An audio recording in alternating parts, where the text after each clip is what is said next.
Athena, did you hear what I said? A soft voice pulls me back. No. Yes. I force a smile. Great. Don't forget to take the medication, Dr. Anthony says, his voice gentle yet distant, like background noise in a storm. I nod, barely absorbing his words.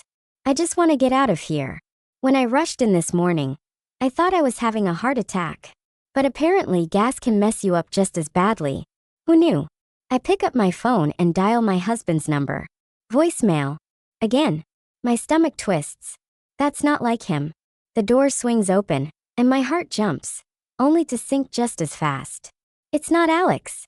The disappointment is brutal, cutting straight through my chest and curling in my stomach like a fist tightening from the inside. Maybe it's just the gas. For 3 years, I've had to walk on eggshells, knowing my marriage would end eventually. A deal that was never supposed to mean anything turned into my prison. Because now, I'm terrified of losing him. Or am I just being paranoid? Honestly, at this point, I might as well lose my goddamn mind. Athena, how are you feeling? Noah asks. Like I'm actually having a heart attack. I mutter, pushing myself to my feet. Noah is Alex's cousin.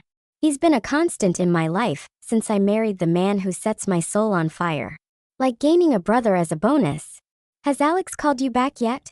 I ask, my voice tighter than I intend. Noah shakes his head. No. But I'm sure he's just busy. Busy? Yes, that must be it. Busy with work and not. Jesus, Athena. Get yourself together. I bite my bottom lip and nod. Pretending that makes sense. Pretending that my gut isn't twisting harder. Whispering something I don't want to hear. Noah steps forward, opening the door for me. But I barely take a step before my body locks up. Because I see him. Alexander King. And her. Leah Woods. I'd recognize that face anywhere.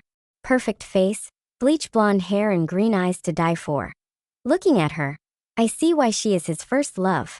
My stomach drops, the air sucked from my lungs as my world stops. So that's why he wasn't answering. She's backed at a sharp inhale burns down my throat. But I can't move, can't blink. But does she know who I am? Will Alex change his mind? Then his voice cuts through my thoughts like a hot knife does in butter. Athena? There is shock in his voice. I bet he didn't think he'd meet me here. His jade green eyes look almost sorry. Alex. I breathe. Leah looks between us, her delicate features twisting in confusion. She touches Alex and my heart beats even faster as jealousy runs through my veins. I want to be able to touch him like that. Is she a friend? She asks, her voice sounding weak like she is on a deathbed. My heart pounds so hard I can hear blood rushing in my ears. This has been our secret.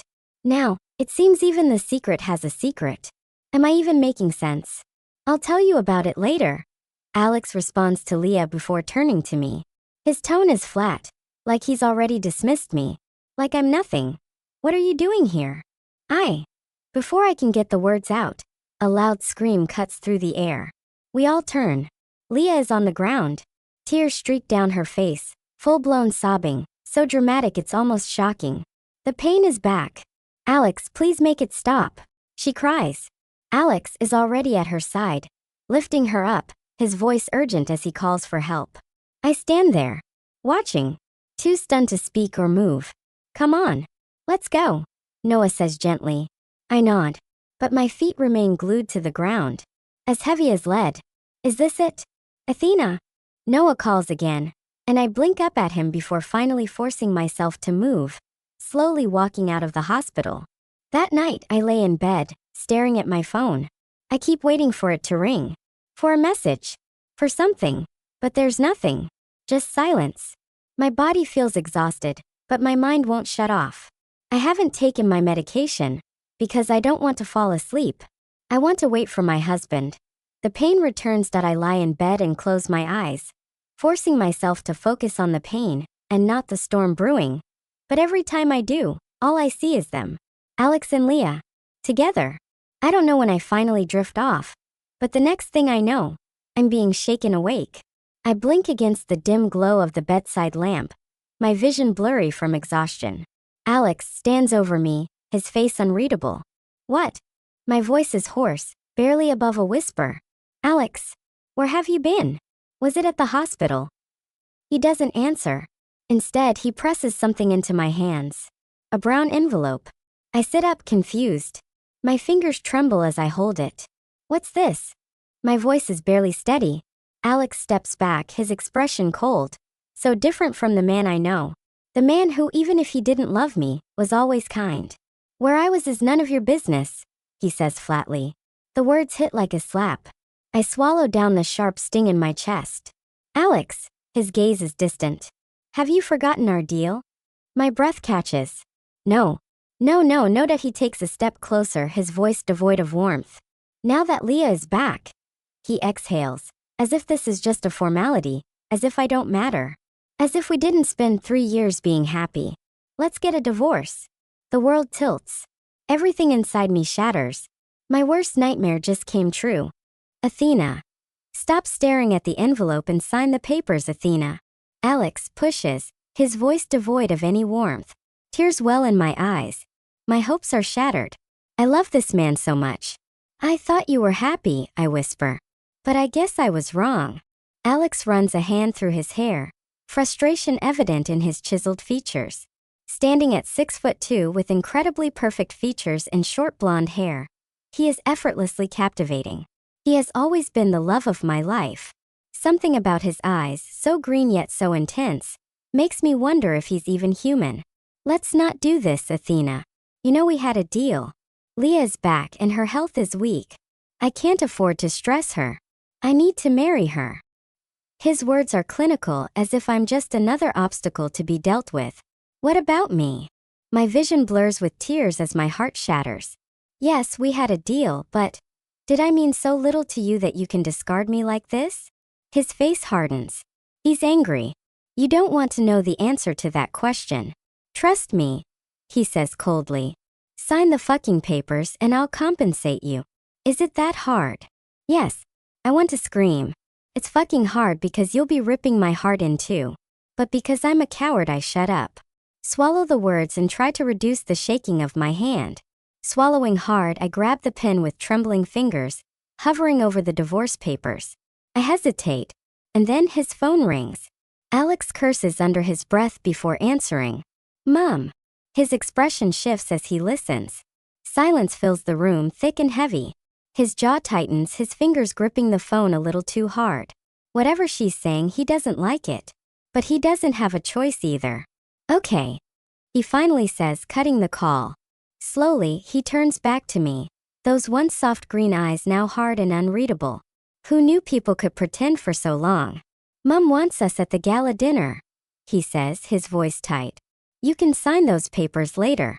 Go get ready. I'll send Noah to pick you up. I don't want to go. I say, my voice barely above a whisper. But before I can react, he moves fast like lightning. In a blur, I find myself pinned against the bed, my wrists trapped in his iron grip above my head. My breathing turns labored as I stare into his eyes. Cold, ruthless, unrecognizable. But even as he pins me like this, my stupid heart won't slow down. It burns for him, and as I look into his eyes, I realize I still love him. Pretty pathetic if you ask me. You will go. His voice is low, threatening. Your job is to play the part of a pretty wife, and that is exactly what you'll do. If grandma or my parents even catch a single tear slipping down your face, I will make your life hell. Besides, he laughs mockingly. Shouldn't this excite you since you get to be my wife for one more day? Tears spill over, trailing hot down my cheeks. Are you doing this to me because of Leah? My voice shakes. Even if this is just a contract marriage, can't you at least treat me with respect? I'm still your wife, Alex. He laughs. A hard, cruel laugh that cuts through me like a blade. Wife. His grip loosens as he pushes away from me, looking at me like I disgust him. Don't tell me you took our little game seriously. I blink, my mind reeling. I needed a stand-in to keep my family off my back. He continues, his voice laced with scorn. You needed cash. A wife is not a word that suits you. He tilts his head, a smirk curling his lips. Try gold digger maybe. The word hits like a slap. I never wanted any of his money, is what I want to scream. I accepted because I wanted this, is what I long to say. But instead, my lips are heavy and my ability to speak is rendered useless. I stare at him, stunned, the pain slicing through my chest like a serrated knife. This is the same man who used to be gentle with me, who never once raised his voice or looked at me with anything but warmth. I thought we were creating something real. Now all I see is anger. All this time, you never meant a single thing? My voice wavers. His expression darkens, eyes narrowing. You think I don't know your little tricks? He spits the words like venom, stepping closer. You actually thought you could trap me? That you could matter to me? I flinch. This is worse than anything I ever imagined. Alex wasn't just ending things. He was making sure I walked away with nothing. Not dignity, not pride, not even a sliver of hope. Don't be late. His voice booms as he walks out, leaving me to stare at the door he just walked out of. Alex, it's been 3 years. Why don't I have grandchildren till now, Alex? Are you impotent? Should I adopt one for you? Mom takes a jab at me and I grind my teeth so hard. Don't get me wrong, I love her. But she can be extremely annoying. Should I leave? I threaten her, making her pass her glass to Dad, who just shrugs. Eli King may be ruthless, but his wife has him wrapped around her finger. He would never take anyone else's side. Love whipped. Makes me sick to my stomach, but I love it for them. I'm sorry, dear. But you know I'm right. It's been too long. How can they have kids when they can't even come to a function together? Makes me want to smoke a cigarette. But I made a promise and you're making me want to break it. Nana complains, joining the wagon of torture Alex Day. I had work. Noah will bring her. I respond flatly, ignoring her threat to start smoking again when her heart is already weak. There she is. Mum's voice beams, making us all turn to where she's rushing to. This is one thing I'll never understand. How the fuck does she have my entire family wrapped around her finger? I fix my features into something less irritated and more presentable as my mother rushes toward Athena, all smiles and warmth. My jaw tightens. It never fails to amaze me how effortlessly she wins them over. Even Nana, who barely likes anyone, is practically beaming at her. Athena walks toward us with slow, measured steps, her posture perfect, her expression unreadable. I have to give it to her. She plays her role damn well.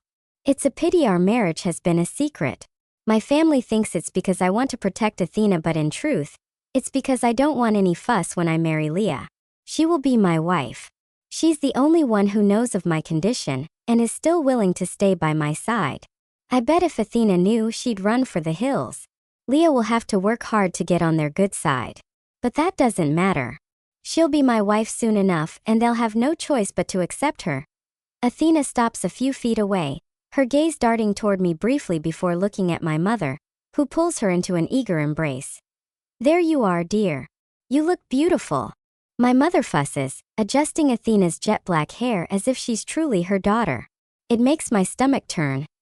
Nana steps closer, her green eyes scanning Athena's face. Are you feeling all right? That makes my blood boil because I notice it too. The sadness in her eyes, and honestly, it's fucking ridiculous. We made a deal, so why does she look like she didn't see it coming? Athena blinks, caught off guard. Yes, I don't let her finish. Wrapping an arm around her waist, I pull her flesh against my side, ignoring the way she stiffens. I dig my nails slightly into her waist to keep her positioned and plaster a smile on my face. She's just tired from work, right, sweetheart? I say aloud. Don't fuck this up. I murmur low enough for only her to hear. Athena nods stiffly, her lips pressing into a thin line. Nana scoffs. Work, huh? That's no excuse. You'll make an excellent doctor, but I want to see great-grandchildren before I die. Athena's body jerks slightly against mine, but I hold her in place. I'm serious. Nana presses, her gaze bouncing between us. It's important. Well, Noah, who I didn't notice was standing with us, chimes in with a smirk. Of course, he stayed back so she could walk in alone to avoid misunderstanding in case word goes out that she is my wife. Ever so considerate and devoted, sometimes I wonder if it's me he's related to. They could always just divorce if they don't plan on having kids. That would make things easier, wouldn't it? Noah laughs. But he's laughing alone because everyone else is quiet. A topic forbidden in our family. I glare at him to shut up. Divorce? From a king's bloodline. Mum laughs, pausing. That would be the death of him. Don't joke about such things, Noah. You know how much we value family. Dad joins in and I almost roll my eyes. Nana is quiet, and I can feel her eyes on me. So I chuckle, deliberately lighthearted, turning to Athena. We would never. If it happened, then it would be because she got tired of me. I throw in the joke, tasting the waters. Well, you better pray that doesn't happen. Mum warns that I hold Athena's gaze, my grip on her waist tightening as I silently dare her to play along. But Athena, stubborn as ever, remains quiet. She doesn't smile, doesn't nod, doesn't give INMY irritation spikes. I exhale sharply, forcing a laugh that sounds a little too strained. Excuse us for a moment, I announce, steering Athena away from prying eyes before anyone can question our sudden exit. We don't stop until we're out of sight, down an empty hallway lined with dimly chandeliers. The second we're alone, I slam her back against the wall. Her breath hitches that I lean in, one hand bracing beside her head, the other gripping her waist with more force than necessary. You're playing a dangerous game, Athena. My voice is low, threatening. What the fuck did I tell you to do? She tilts her chin up, defiant. I didn't realize I was required to laugh at your every joke. My eyes rake over her now that I can finally get a proper look. Fuck. That dress is lethal. Silky fitted, teasing just enough skin without looking sloppy. It clings to her like a second skin, highlighting the soft curves I've had beneath me more times than I can count. What am I doing? I shouldn't even be staring in the first place. Why did you then? A little annoying voice taunts me, but I brush it off. My fingers twitch, my anger shifting into something else entirely. I watch her throat bob as she swallows, her breathing uneven. She's trying to keep herself together, but I see it. The way her hands fist at her sides. The way her lips part slightly when my thumb brushes over her hip. Barely there to she's not unaffected. Good. If I'm going to suffer through this night, then so is she. Athena, the cool wall presses into my back, but it's nothing compared to the icy words Alex hurls at me. We arrived too early and more people are yet to come. We always do this because it gives us enough time to catch up as a family. I used to love it, but tonight I wish I didn't have to come. You should enjoy playing the part while you still can, he says, his voice devoid of warmth. His green eyes gleam with something cruel, something calculated, something cold. This man must not be human. Because the title was never yours to begin with. He goes on. My heart clenches. I should be used to it by now. The sharp edges of his words, the way he wields them like knives, cutting me down without hesitation. But somehow, each one still manages to pierce deeper than the last. I swallow past the lump in my throat, refusing to let him see how much it hurts. How much it breaks me to pieces with every word he says. I never wanted your damn title. I whisper the lie, my voice tight. Alex chuckles darkly, stepping closer, his presence suffocating. Didn't you? He tilts his head, mock curiosity in his expression. Is that why you cling so desperately to this charade? Because deep down, you love pretending to be my wife. My nails dig into my palms. You don't. But before I can finish, his lips crash against mine. My breath falters, my mind blanking as warmth floods through me. His hands grip my waist, pulling me flush against him, and for a brief, foolish moment, I let myself believe it's real. Tears slip down my cheeks, hot and traitorous, but I don't pull away. I melt into him. Because I love him. Because no matter how much he tries to break me, I'm still his. I tilt my head about to kiss him back. And then he rips himself away. His gaze burns with disgust as he wipes his lips with the back of his hand as if my touch was something vile. Fix yourself, he mutters coldly, straightening his jacket. His eyes flick over my face, my tear-streaked cheeks, my trembling lips, before he turns on his heel and walks away without another glance. The silence he leaves behind is deafening. I stand there, my body trembling, my heart splitting open. Of course it was nothing. I bite my lip hard enough to sting, forcing myself to breathe. Blinking back the remaining tears, I lift my chin and smooth down my dress, gathering the broken pieces of myself before following after him. As I step back into the main hall, Ariana catches sight of me. Her eyes twinkle with amusement and she grins. Oh, there you two are, she teases. Couldn't wait until you got home, huh? I told you not to disturb them, Ariana. Granny says, and Ariana laughs. Oh, mother. I was just worried. But after seeing them in such a position, let's just say, that baby is coming pretty soon. The words hit like a blade to the chest. So that's what it was. She must have walked in. And Alex, ever the perfect son, ever the flawless businessman, covered it up with a kiss to play the role of a doting husband. Using me. Again. I force a small tight-lipped smile, nodding as if my world isn't collapsing. It wasn't like that. I murmur, swallowing the bitter taste of humiliation, hoping they'll take my words literally, but I know to them my response probably sounds like I'm just shy, and that makes me want to rip my hair out. Ariana laughs, patting my arm before turning back to her conversation. Don't be shy of your love, my baby. Love is a beautiful thing, and if not for my fibroid, I'd have shown you evidence by having lots of babies. Mom. Alex complains. What? Where do you think you came from? She shrugs. Eli, Alex's father, laughs. So does Granny, making Alex groan in annoyance. Meanwhile, my heart is still bleeding, and I'm here trying to force a smile. I barely have time to steady my breathing before a sharp gasp cuts through the air. Oh my God. Ariana's voice drips with fury. Why the hell is that girl walking in with a damn invitation? Alex, did you invite her? Nana questions, her voice clipped, showing how displeased she is. My stomach knots as I follow her gaze. Leah. She stands there, looking breathtaking as always. Delicate features, soft waves of golden hair falling over her shoulders, her eyes brimming with that perfect innocence that makes everyone adore her. Everyone except Alex's family. And me, if that counts. Because I know what she is. I know what she means to Alex. Send her away before I cause a scene. Ariana sees, her face twisted in anger. Good. Let her cause a scene. Let everyone see the mess he has created. I cross my arms, my nails digging into my skin, waiting for him to do something. To say something. But before he can, Leah reaches our table. And suddenly her arms are around me. My entire body locks up. I hear a few stunned gasps around the table, but all I can focus on is the woman hugging me. What the actual hell? Thank you for inviting me, Athena, she says softly, stepping back with a bright plastic smile. My breath stutters. A million emotions crash into me. Rage, confusion, betrayal. Why in God's name would I invite the woman my husband wants to leave me for? I dart a sharp glare at Alex, my heart pounding. He meets my gaze, unreadable, his expression cool and composed. Calm down, everyone. Alex finally speaks, his voice sounding bored as he settles his gaze on me. Athena was the one who invited Leah.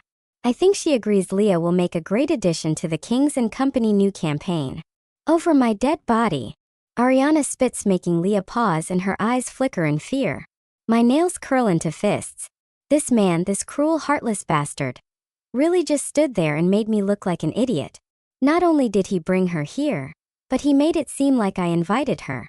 Like Leah wasn't the reason he was trying to throw me out of his life in the first place. I want to scream. I want to slap that smug, indifferent look off his face. Athena, darling, you got the invitations this morning. What time did you get a chance to invite this girl over? Nana asks, almost as if saying her name is a bad omen. I blink. Alex is one sick bastard and my heart is boiling. Should I deny or accept? Fuck it. I've lost everything anyway. So I frown and shake my head, feigning my innocence. She must be mistaken, Granny.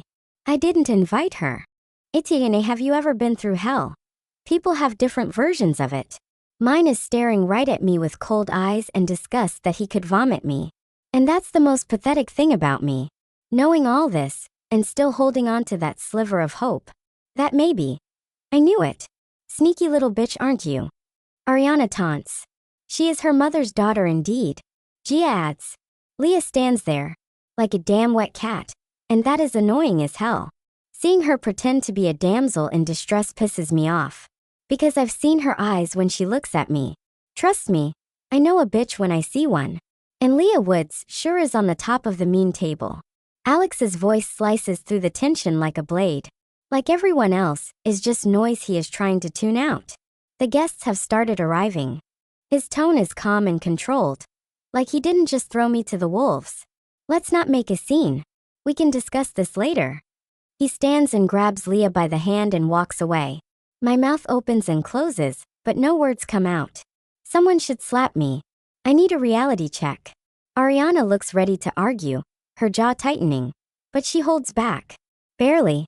I see the way her fingers twitch at her side like she's fighting the urge to follow them and tear Leah apart right here and now.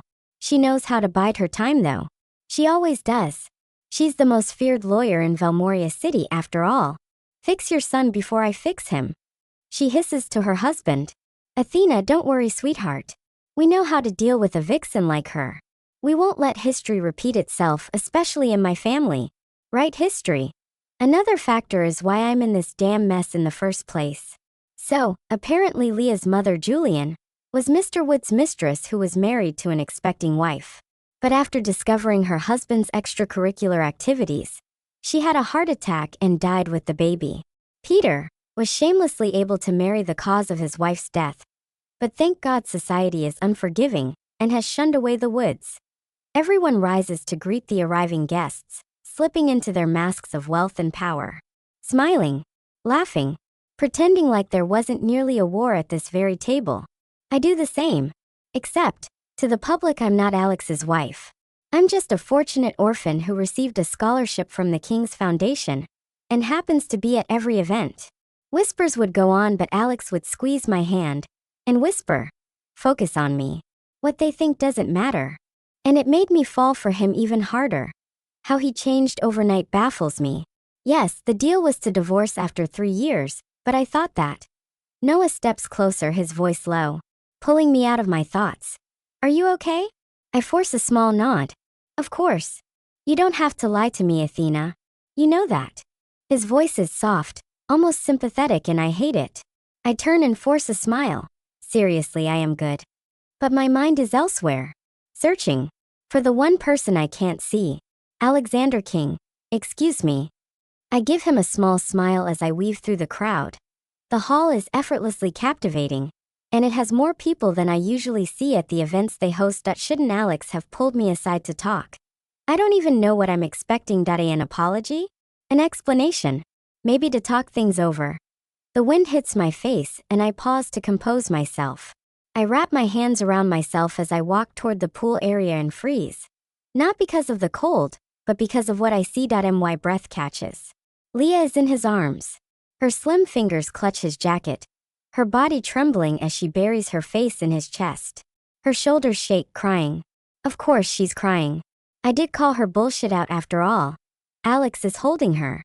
His back is to me. From my angle, it looks like he's shielding her from the rest of the world. From me.